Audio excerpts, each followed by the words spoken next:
Today on Waiting for the Encore, my guest is Taylor Wilkins. Taylor is lead dog in two projects, Otis the Destroyer and Otis Wilkins, and he lends his guitar skills out to multiple other projects as well.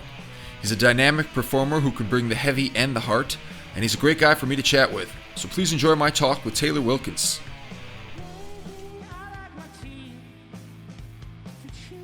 All right, Taylor Wilkins, thank you for being with me today. How are you, my friend?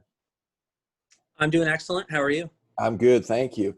So let's start with where you were at the beginning of this whole Corona thing we got going on.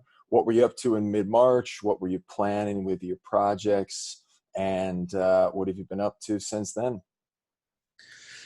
Yeah, so in the beginning of March, Otis the Destroyer was on a short 3-day run. We did Corpus, McAllen, and Houston.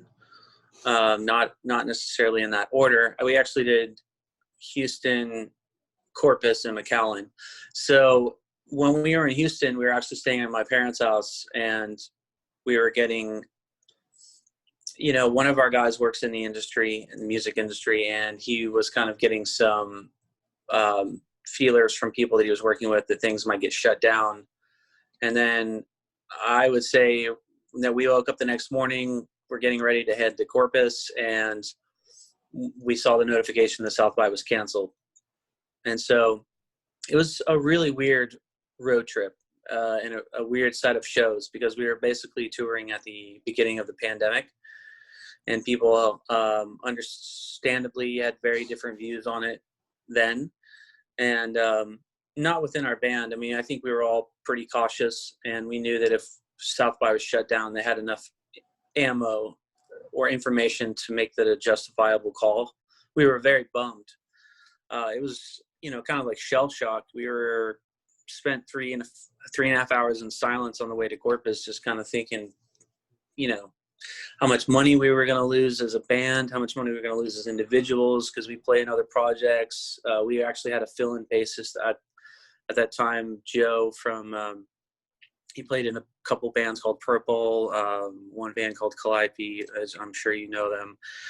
Anyway, so he was, we were all gigging musicians kind of in the throes of losing thousands of dollars that, it's like Christmas every year with South by. Of course, it's a big pain in the ass, but it's also a big paycheck, and you just get the hustle and bustle and feel like you're part of a big community. So I would say in the beginning of March, we were, at a pretty big high. We were planning on going to record with Stuart Sykes, finishing a few tunes we had been working on. And, he graciously canceled the sessions when things started getting really serious as March progressed. And he was really great about it, and we felt like it was also the right thing to do. And then slowly the restaurant jobs was slowing down, and all of a sudden I heard the restaurants were going to get shut down. And I was at work one day. It was Wednesday, the day they actually announced that the restaurants were supposed to be shut down, and nobody came in. And I was like, wow, so not only am I losing gig money, but I'm losing, hustle and bustle money on the side. And things started getting pretty bleak. I went to like a deep depressive state, as I'm sure most people did over the month, losing all of my money and, watching the industry just start to crumble.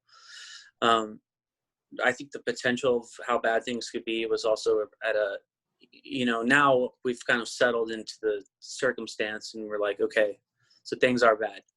But, when you think of all the possibilities before you know what's going to happen, it's even worse, I think, because you go down all these rabbit holes of, I'm never going to be able to play gigs again the way I used to.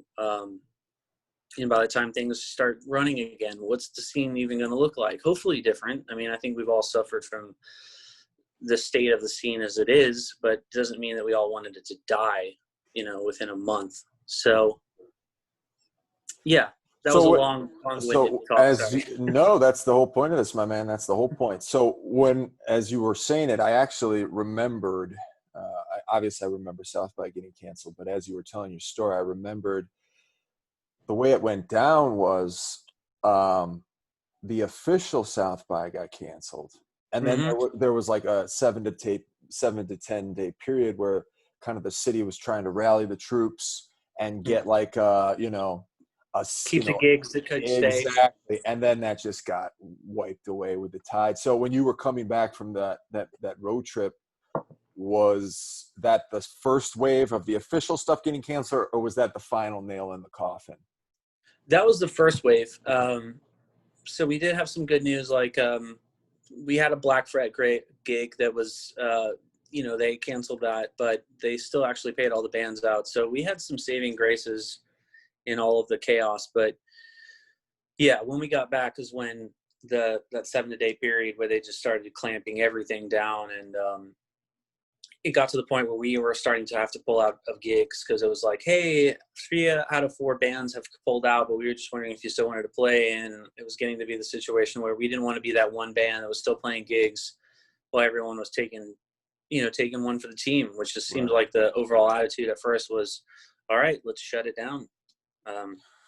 Yeah. So once the dust kind of settled or cleared, maybe like mid-April, whenever that was, when it was like, all right, this is the new reality here. Yeah. What did you, sorry, I'm getting a phone call from Frenchie Smith actually, but I'm going to put that off to the side here.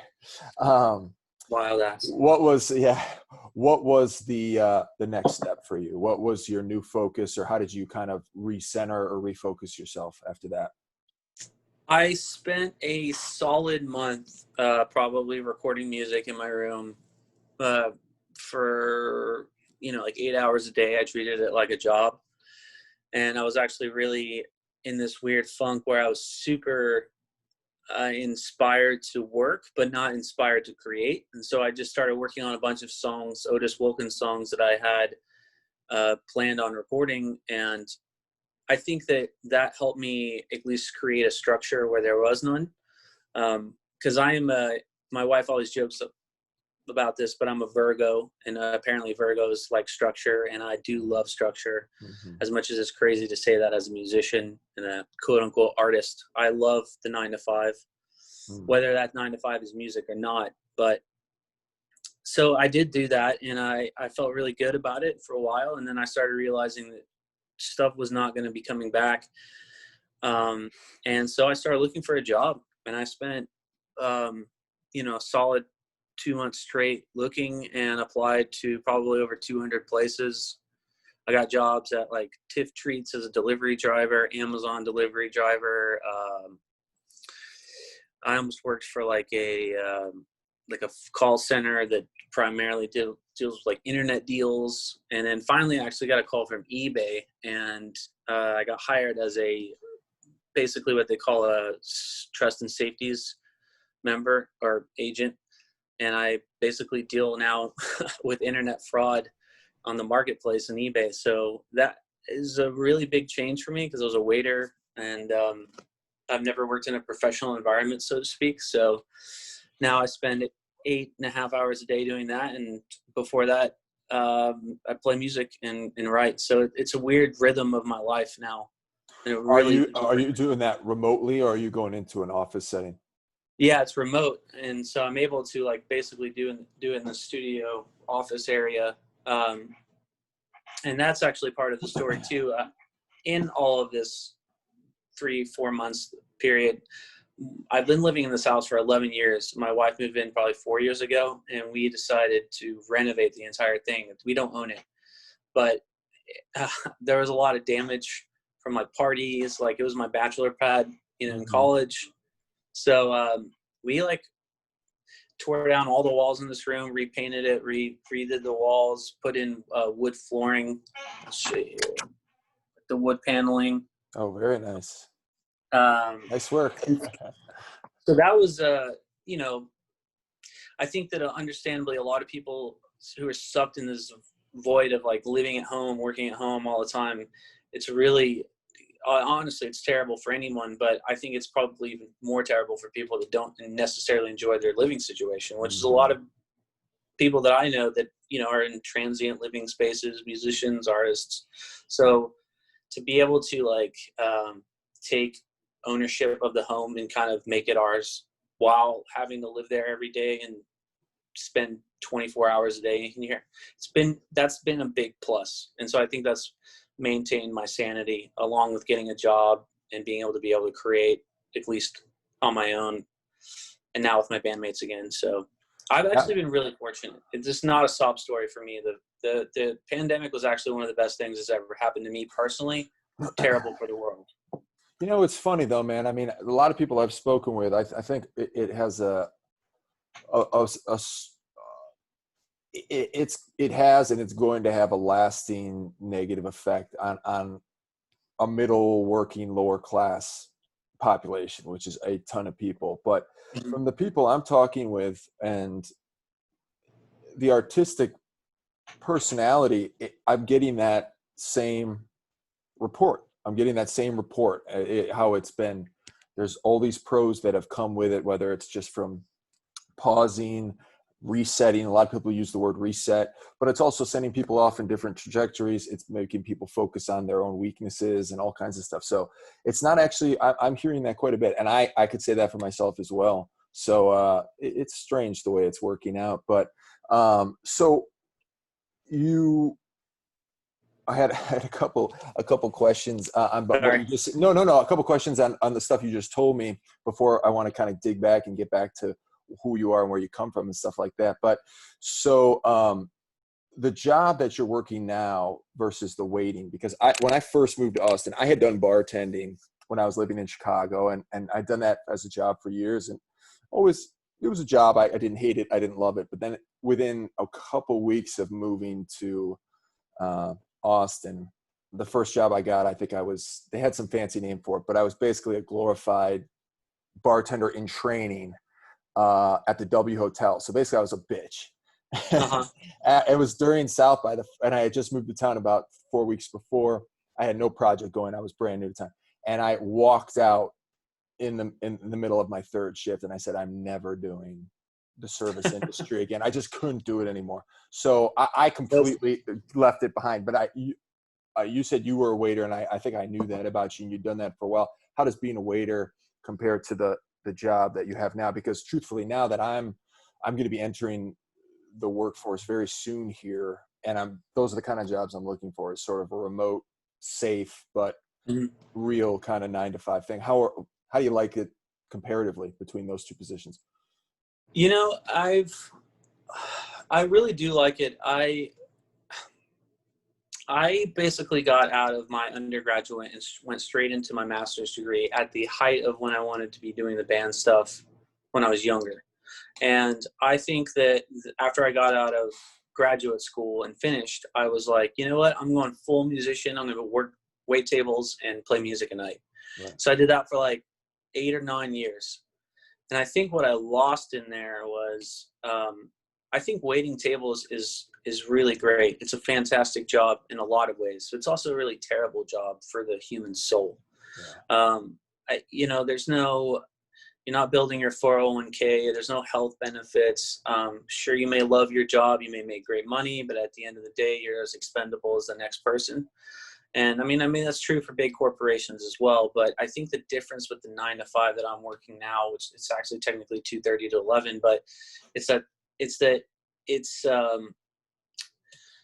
I don't know. There's something about the all-encompassing package of being part of a company. And I do really love working for eBay, and that's probably why I have a good opinion of working this transition. eBay is actually pretty awesome. Like, they're really cool about a lot of things that I was worried about with working a 9-to-5, which is, how you dress, where you show up. And so especially with this remote job, it's really easy for me to still maintain being Taylor as in the band Otis the Destroyer and Otis Wilkins without suffering any sort of big change that I didn't want to make. So I think that I was worried at first, it was going to change me. Of course. Yeah, of course. I think that's one thing that could be beneficial for types like us that are more than likely many of us are going to have to fall into roles like that, as we can hopefully most of us find these remote jobs, which is it's better than going into that corporate thing and being fully immersed in it. You still are able to have an independent vibe throughout your day. So I'm glad that worked out for you, man. That's good news. So let's go back to the early days, my man. So where do you come from originally? And tell us a little bit about kind of your early passion for music, whether it was, you know, when it really kind of crystallized. I'm sure you loved it your whole life, like most of us, but Sure. when did the passion really kind of crystallize in the young years and the middle years? And when did you start playing guitar and get bands together and all that stuff? Like,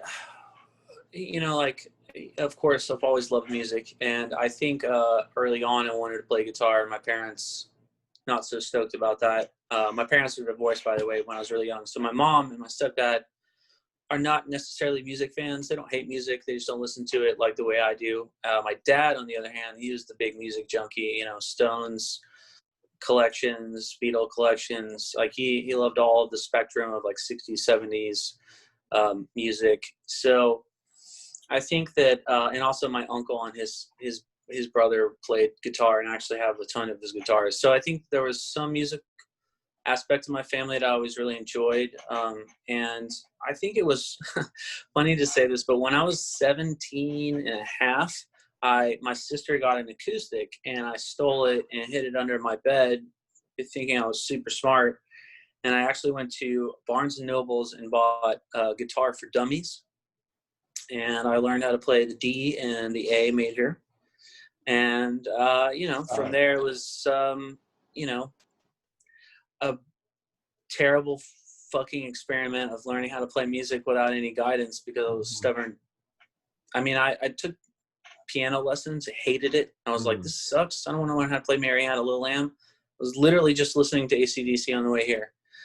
So there's no connection in the classical world for me. But after I stole my sister's acoustic, my parents finally got me a guitar. It was like a $200 piece of shit. I don't even remember what it was called. But how old were you at this time? 18. 18. And I'm 34 right now. So I started really getting into music at the end of high school, joined a band called Stay at Home, was the lead guitar player in all of the typical like stereotypes. I was a piece of shit person, arrogant, wanted to play louder than everybody else. It was terrible. But it was a good learning experience how to work with others. So you fast forward to that after I graduated high school, went to UTSA, and I formed my first band. This is the worst name ever band, but it was called LA, like L-A, like the female, I think pronoun in Spanish, La Lady Cigarette. Oh. So I got my buddy who didn't play bass, and he got a bass, and I got my buddy Tucker, who I'm still best friends with today. Still best friends with all these people actually, but he played drums kind of. And then his roommate Casey, who could play guitar actually pretty well, but he was annoying as fuck. So we started playing, and we went at it hard. We took Adderall. We rented out a practice room 2 days a week for 3 hours. It was like $15 an hour. So we were poor as shit. So we just take a shit ton of Adderall and write terrible songs and record them. So that was like my first experience. And then I moved to San Marcos after 2 years. And that's when I started The Couch. And that was like really when I think things started lining up in terms of, the band started doing things and playing town, and people started showing up. It was cool. And your wife was in that band, correct? Is that right? She was actually in an iteration that was 4.5 years later, I think, was when I moved to Austin is when she joined. So all of the San Marcos days were just me, Judd Johnson, and then this guy named Matt Adams, who was in the previous band I was just talking about, La Lady Cigarette. And coincidentally, Judd, who played drums on The Couch, and Tucker, who played drums in La Lady Cigarette, were best friends, lived on the same street with Matt Adams. They were all from Kingwood. So we all are still friends and played music together. It was like kind of a big transition for everybody as well. So that was like my start of music, was really when The Couch started playing in San Marcos, and I started playing with other bands and, becoming a musician and caring about things that I should care about. That's when things started taking hold, and I was like, I think I want to do this. And where are you from? Are you from San Antonio? Oh yeah, shit! I forgot to answer the original part of the No, I question. asked like 5 questions at once, so it's all good. I was born in Marietta, Georgia.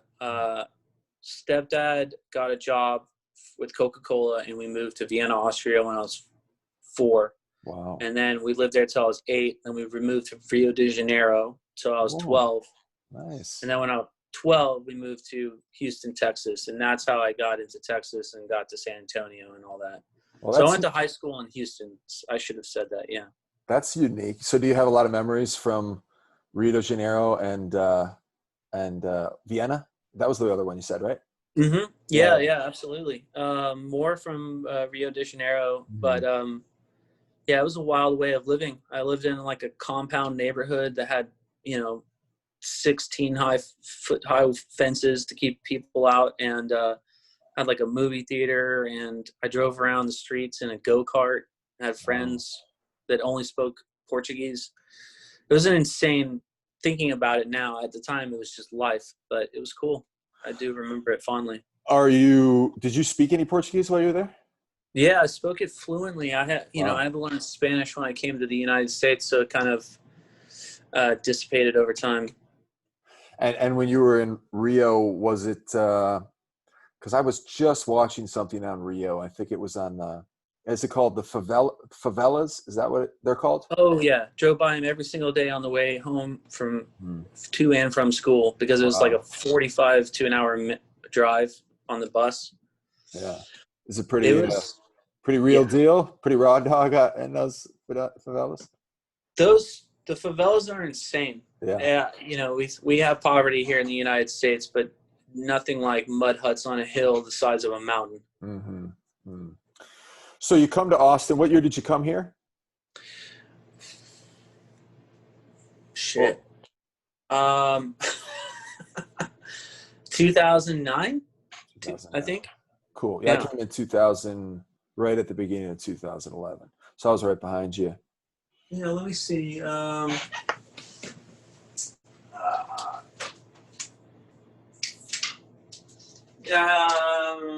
Yeah. So I had my degrees on the wall like a fucking lawyer. A classic. And they don't have the dates on them, so I thought they might. So you came to Austin around 2009. You brought the couch with you, right? That was your project at the time. That was our plan. And then did you have like a house band? You live with your bandmates and stuff like that? No, actually, so Judd and I had lived in a house for like 4 years together in college, and we were like, it's time to get our own place. And so we didn't live in a band house. I just moved in with some friends, and we lived in that house for 1 year. And then since then, I've been in this house. That's a long time. It's nice to be in one spot. We've moved quite a bit more than that, and it's always a big project, especially once you have a family. Then you're carrying everyone else's stuff too. But yeah, dude. Yeah, it's good that you've got a spot you've been able to lock down. So the couch. What were you guys doing with the couch? Were you guys just gigging as much as you can, doing like EPs and LPs and stuff like that?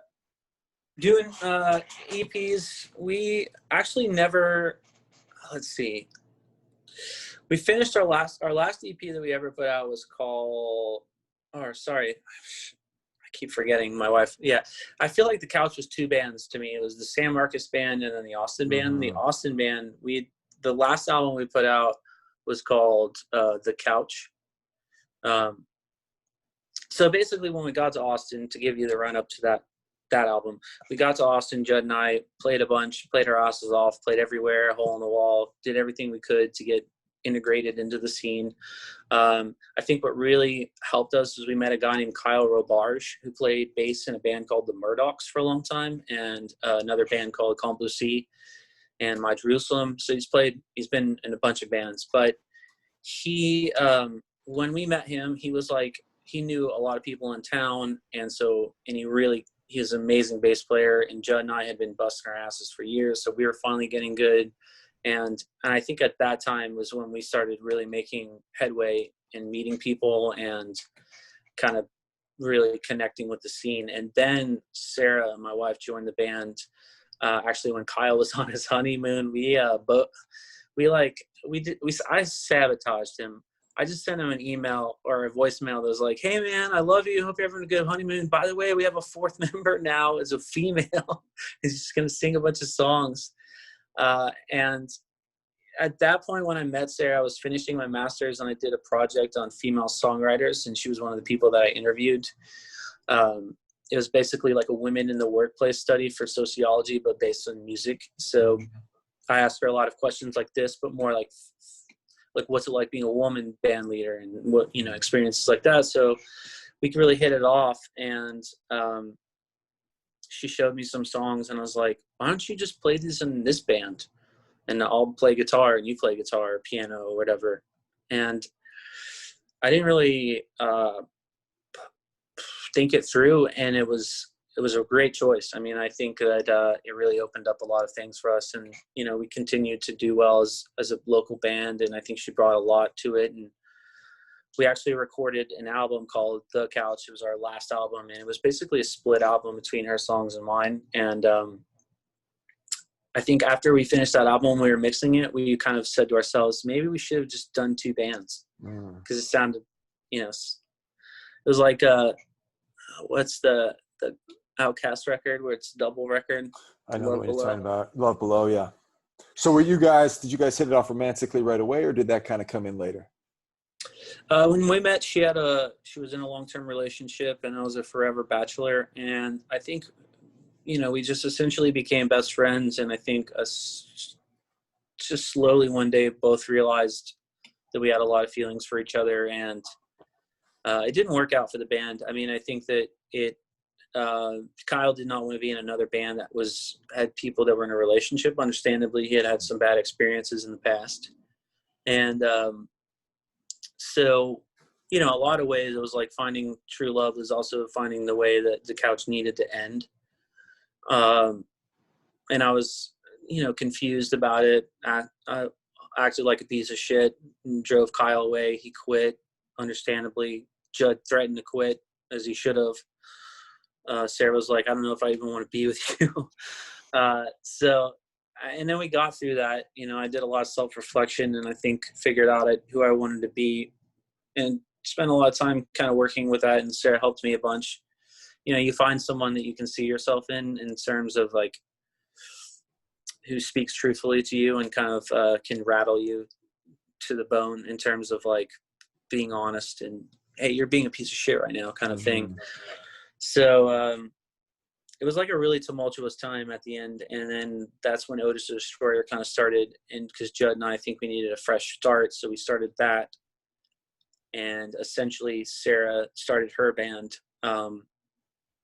And that was the evolution of like basically The Couch going into Otis the Destroyer. It was actually in a lot of pain and chaos, but also love and kind of the beginning of a relationship. So it was a weird fucking time, man. So coming to Otis the Destroyer with that band, because I've heard you guys play and I've heard your music on Spotify and I've seen you live. I never saw The Couch. Is there a large similarity in sound between Otis and The Couch, or is it a totally new direction sound-wise? There are definitely some similarities. I think that I learned a lot more about chord changes and like more of a minor sound. And I think that Otis Destroyer is a more fleshed out version tonally than The Couch. The Couch is a lot of like kind of blues progressions, a lot of the 1-4-5, but wrapped up in a little bit more. But it was essentially blues rock. And I think Otis the Destroyer was more, a little bit more than that, but definitely a lot of connective tissue. By the way, Otis the Destroyer is a great band name. It's a great band name. As soon as I hear that, and I know other people feel the same way. It's just band names are tricky. That's a good one. That's a good band name, my friend. You came up with a good one. So tell us about kind of the evolution of Otis the Destroyer. I mean, I know now where it comes from, and how long did it take for that project to really get its wheels moving, which it eventually did? Did it kind of happen right away, or did you guys kind of try stuff out for a few years before it got going? Actually, it was kind of like, when a rocket's shot into space and it disconnects and the second part keeps going. Mm-hmm. The Couch was like the first part and the Otis Destroyer was the second part. So I think the Couch did a ton of legwork. And so Otis Destroyer, I mean, one of our first gigs was we got to do like a Do 512 lounge recording. So we were blessed to bypass all the bullshit that you have to go through being a new band in town and meeting people. Mm-hmm. That's why it always confused me when I was younger. I was like, this guy's in a side, who gives a shit about this guy's side project? Oh, it's because he knows people. Mm-hmm. And so I think that we were very lucky to kind of continue the momentum of the Couch. And we had learned a lot by then. Sure. And you mess up and you figure out what you don't want to do again. Exactly. And then pretty recently, of course, as I get older, I'm losing track of time perception, but it certainly seems like the Otis Wilkins project it's pretty new, but then again, it's probably been about 4 years since that started. Was it like 2016 or 2017 that you started that one? It might be the end of 2017. It was kind of it was a slow process with that one. I didn't necessarily want to be like, I didn't necessarily want to start running as hard, in two lanes at the same time, so to speak. Right. I just kind of wanted another way of releasing music. Expressing it, yeah. That is another project that just, it's still taking shape. I feel like I still don't know what I want it to be. I have a bunch of songs recorded and some of it to me sounds like early Madonna, and then other sounds like something else that's not as good, maybe. Would you say that because it was probably around the same time for you that I had a red-blooded rock and roll band, which I loved, but there was definitely something else to pursue, so I started just doing a lot more acoustic gigs and just kind of developed a solo project, which is just much more cleaner, different avenue of income, different expression source of just doing acoustic things, and it's been great. Mm-hmm. It fills a huge hole of any number of things, and I love it. Is that what Otis Wilkins is for you, or did you see yourself kind of eventually transitioning into that sound more as a full-time thing, or it's best to have the two projects do their respective thing?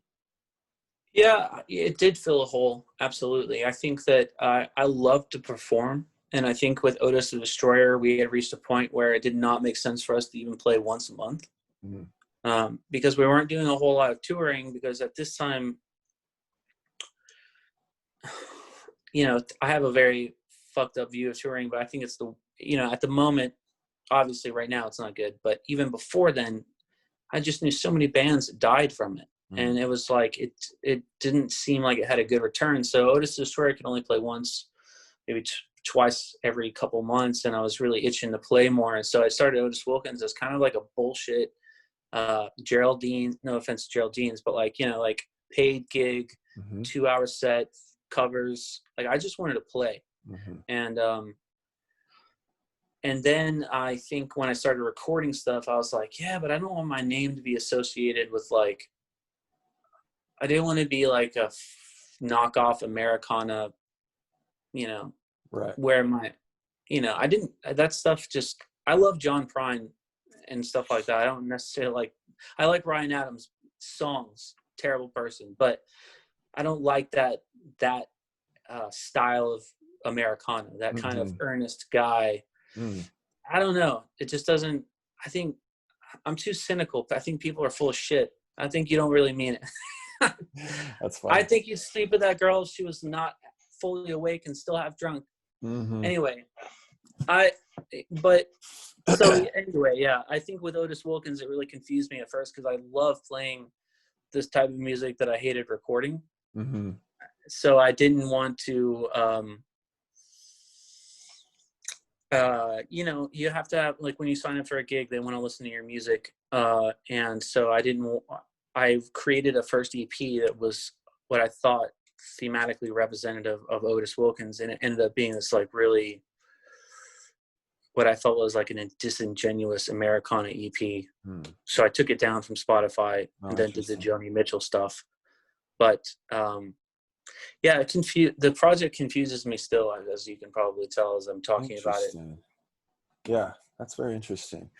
So where do we stand now with you, buddy? What are you kind of, now that you expressed how it's been quite good for you, this whole lockdown and Corona situation, and you're kind of a different person, and at least in your day to day, than you were 6 months ago, which I think a lot of us can say the same. What do you foresee for your personal future? And then after that, we can kind of get into a more macro look at things, because I'm always interested to hear what people are feeling and thinking about that stuff too. But do you have projects? I know you said you're writing and recording.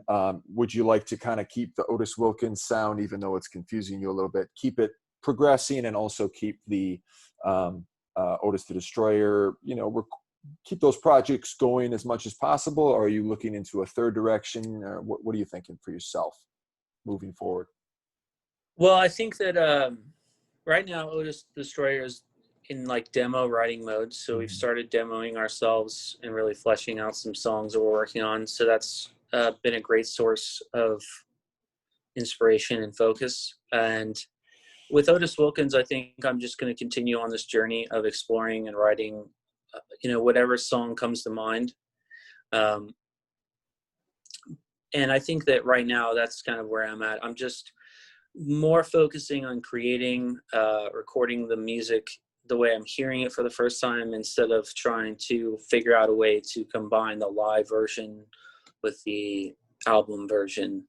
Now it's just like, well, let's let the only limit be our imagination in terms of the creating process, because we may never play a legitimate show again the way we used to. So let's fuck it. And so yeah, that's kind of where I'm at. Just kind of still really inspired to create. And with both projects, it's really great I think with Otis Destroyer, because it's a band and we function as a unit and we really bounce things back. But with Otis Wilkins, I get to totally, just do whatever. And so it's good to have those, the different things going on at once. For sure. And so that being said, I know you're entrenched in the music community here. I have no idea how kind of introverted or extroverted you are during a lockdown, but maybe you talk to a lot of friends and bandmates and everybody. And you have a wife who's in the business as well, and in the industry and the community as well. Do you have any thoughts on the bigger picture, kind of we live in a huge, micro industry that kind of represents the bigger industry in itself. And so we get an immediate look at what can happen and what avenues we have as performers and everything. But do you have any thoughts on where the industry goes from here, where the city of Austin goes from here? Or are you just kind of focusing on the things that you can control yourself? I don't think the scene needs to go back to the way it was. I think bands are playing and spending too much time developing themselves and having to promote shows on it. I think the burden was unfair. I think a lot of burden was on the artists to develop themselves to be worthy enough to bring enough people to get paid enough. And I'm sure, as you know, with the acoustic gigs, it was like the first time I'm making $200 to playing 2 hours is great, but you can't do that with a 4-piece band.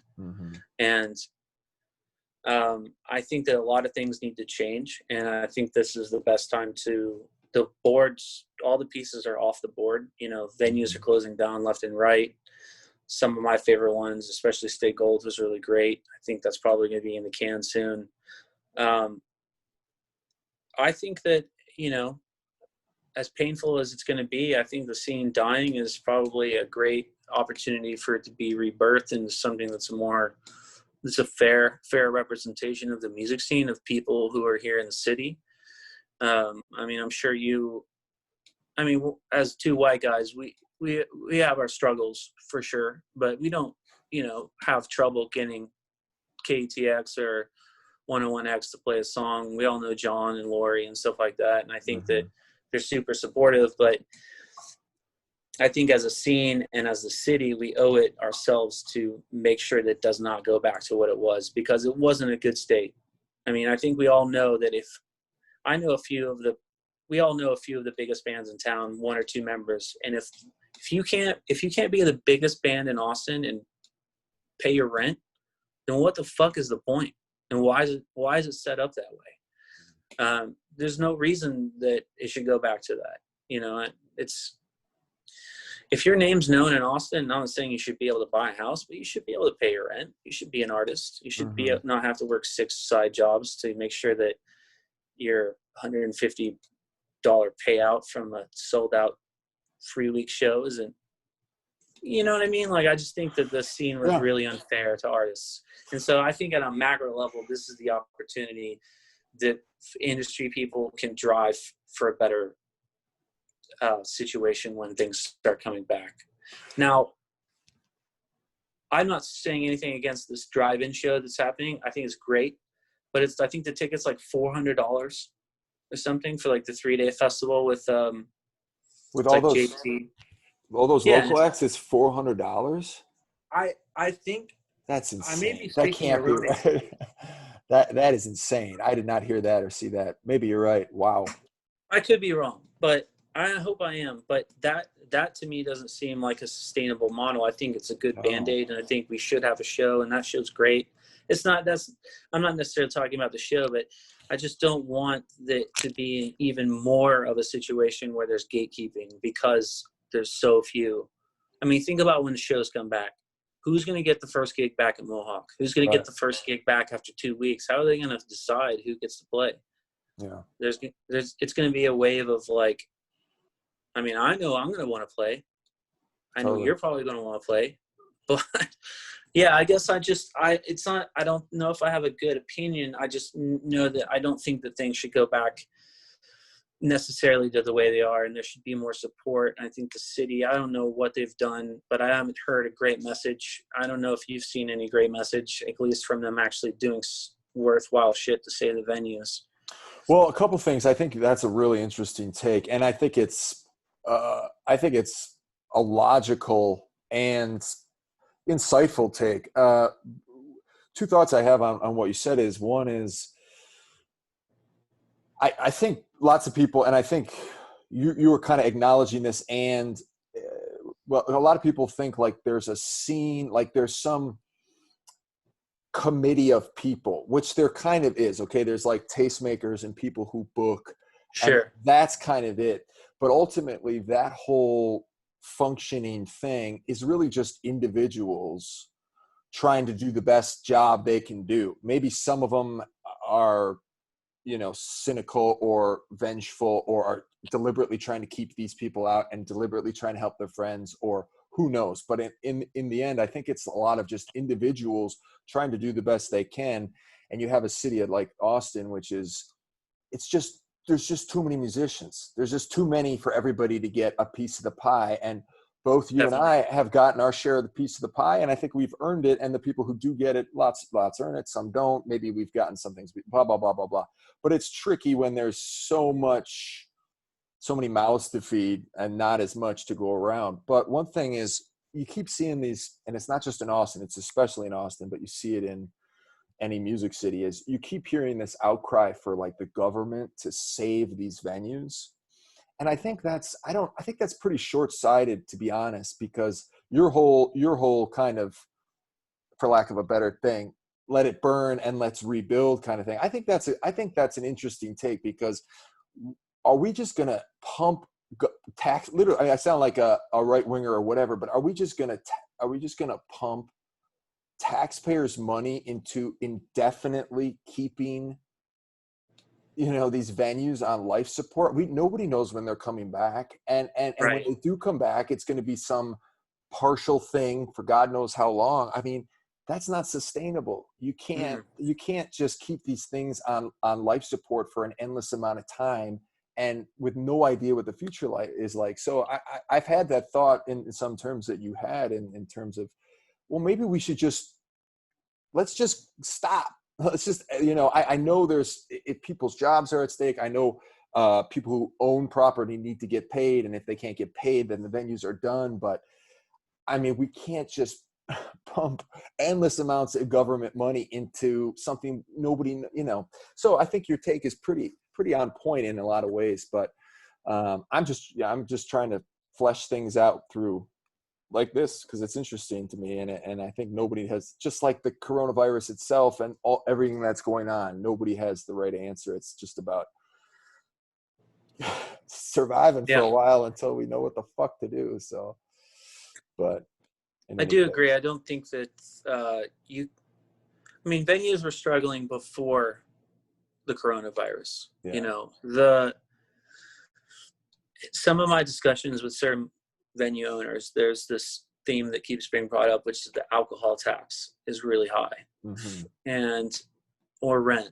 And it's like, when I mean the city needs to step in, my thoughts are not necessarily throwing money. It's making it cheaper for venues to operate. So things like rent control, labeling venues a historic district, or whatever. And I don't know if the historic district is the right classification, but whatever they can do to kind of freeze,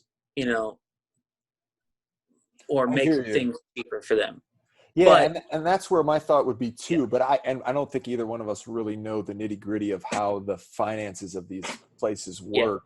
It's probably not that possible to do a so-called freeze. I mean, somebody has to.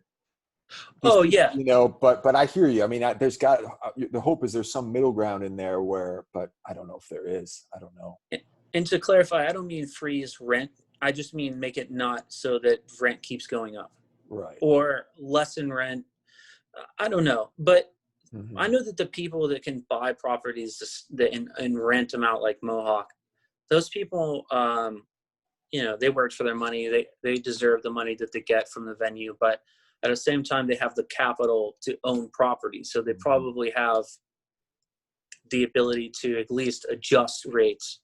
Or it should just be more of a conversation of like, you hear the story like with South by being canceled that a lot of venues were going to go under because that was their big paycheck every year that got them through the year. That in itself is still fucked up. Yeah. It's like, and I obviously we can sit here and talk about the state of venues all day, but I think that what the venues are like a physical representation of the scene. And as they die and go away, it'll feel like the scene is dying. But I think that the people essentially there will be house shows, it'll come back. It will come back.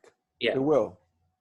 Yeah. And I was just talking with a couple people about that, and people are there's people who want to make music and there's people who want to consume it and listen to it. So there's always entrepreneurs out there who are going to connect those two. And who knows? But anyway, well, Taylor, thank you so much for chatting with me today. I really appreciate it. I had a great time with you. And I wish you luck moving forward. And I'm glad to hear things are working out pretty good for you right now. Well, thank you so much for having me, Sam. My pleasure, buddy. All right. Take care. You too. All right.